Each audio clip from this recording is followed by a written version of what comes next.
తయారు చేసి 30 రూపాయలకు అమ్మి అవి ఒక 500 కోట్లు ఈయన అకౌంట్లో వేసుకున్న వ్యక్తి. ఇలాంటి అన్యాయాలు ఇలాంటి అక్రమాలు ఎన్నో చేసిన వ్యక్తి ఈటెల రాజేందర్ వ్యక్తి. ఇంకా బయటికి రాని నిజాలు, ఈటెల రాజేందర్ అంటే బయటికి రాని నిజాలు ఇంకా చాలా ఉన్నాయి. అవన్నీ నేను పక్కన ఉన్న చూసిన వ్యక్తిని కాబట్టి చెప్తున్నాను. ఎన్నోసార్లు నేను మొరబెట్టుకున్నాను, ఇలాంటి చేస్తే రేపు మన రాజకీయంగా ఎదగం అని చెప్పినా కూడా మార్చుకోలేదు. అట్లా ఇలాంటి వ్యక్తి దగ్గర ఉండడం కరెక్ట్ కాదని నేను ఒకరోజు ప్రశ్నిస్తే నన్ను అనేక రకంగా ఇబ్బంది పెట్టి నన్ను వేరే వాళ్ళతోని బెదిరింపులకు గురి చేసి నన్ను అక్కడ నుండి ఆయన చేసే పనిలో ఏదైతే నేను ప్రశ్నిస్తానని చెప్పేసి అక్కడి నుంచి వెళ్ళగొట్టడం జరిగింది.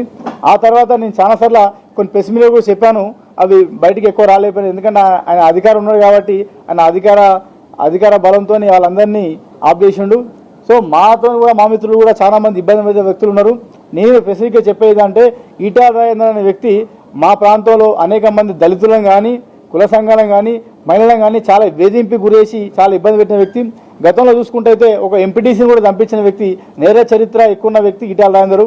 ఇంకోటి ఏంటంటే అక్కడ ఒక ప్రవీణ్ యాదవ్ అనే వ్యక్తి ఉన్నాడు.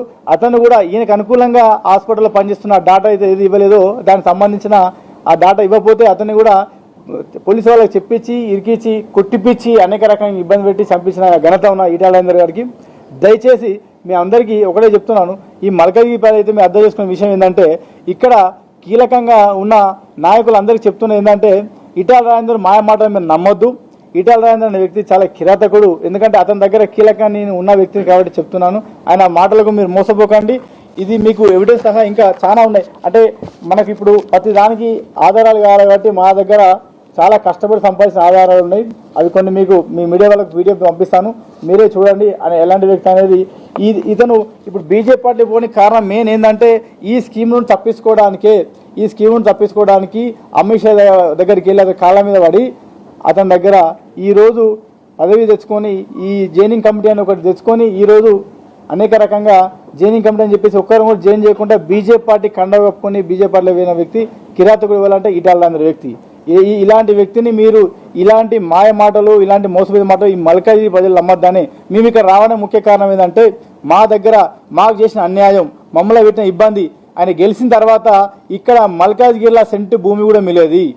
మా దగ్గర అంత ఇబ్బంది పెట్టింది కాబట్టి ఇక్కడ మల్కాజ్గిరి ప్రజలకు మేము కావాలని తెలియజేయడం కోసమే మేము ఇక్కడికి వచ్చి ఇక్కడ ప్రెస్ మీట్ వేయడం జరిగింది. కేవలం మల్కాజ్గిరి ప్రజలు మీరు అర్థం చేసుకోవాలి, ఈటెల రాజేందర్ దగ్గర పనిచేసి కీలకంగా ఉన్న వ్యక్తులు మేము, ఆయన అరాచరిగా మాకు తెలుసు కాబట్టి మీరు దాన్ని దృష్టిలో పెట్టుకొని మీ సరైన వ్యక్తులకు ఓటేయండి. కానీ ఈటెల రాజేందర్ లాంటి వ్యక్తికి మీరు ఓటేస్తే మీ ప్రాంతంలో మీ ఏరియాలో ఒక సెంటు భూమి కూడా మిగిలినని మీకు విజ్ఞప్తి చేస్తున్నాను.